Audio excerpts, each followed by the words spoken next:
নমস্কার বন্ধুরা, আমার হেসেলে আরও একটি নতুন পর্বে সকলকে স্বাগত। ছট পূজার স্পেশাল ময়দা দিয়ে তৈরি খাস্তা ও মুচমুচে ঠেকুয়া রেসিপি আজ আমি আপনাদের সঙ্গে শেয়ার করব। আশা করি রেসিপিটি আপনাদের সকলের ভালো লাগবে। তাহলে আসুন দেখে নেওয়া যাক আমি এই রেসিপিটি কিভাবে বানিয়ে থাকি। প্রথমে আমি 2 কাপ ময়দা নিলাম, তার সমপরিমাণ 2 কাপ সুজি নিলাম, পরিমাণ মতো কিশমিশ নিলাম, নারকেল কুড়ো নিলাম। কেউ আবার নারকেলের ছোট ছোট স্লাইস করেও দিতে পারেন। চিনি 2 কাপ এবং স্বাদমতো নুন নিলাম।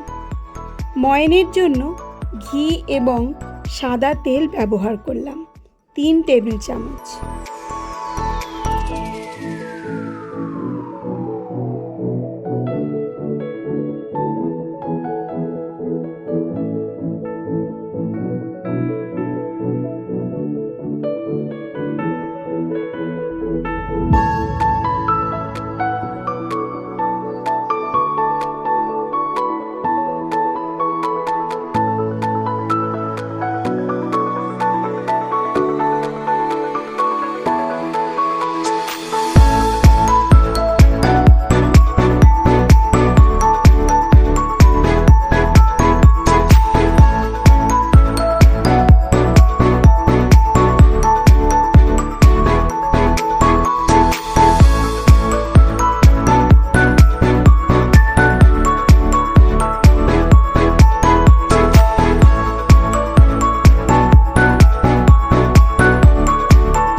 এই সকল উপকরণ সমেত ময়দা ভালো করে মেখে নিতে হবে।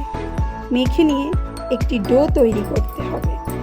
তারপরে সেই ডো থেকে ছোট ছোট লেচি করে তাতে বিভিন্ন আকারের শেপ দিতে হবে। আমি পাতার শেপটি পছন্দ করি, তাই আমার ঠেকুয়ায় আমি পাতার শেপই দিলাম। আপনারা পছন্দ মতো আকৃতি দিতে পারেন। আকৃতি দেওয়া শেষ হলে তারপর কড়ায় গরম তেল করে তাতে ভেজে নিলেই প্রস্তুত ঠেকুয়া।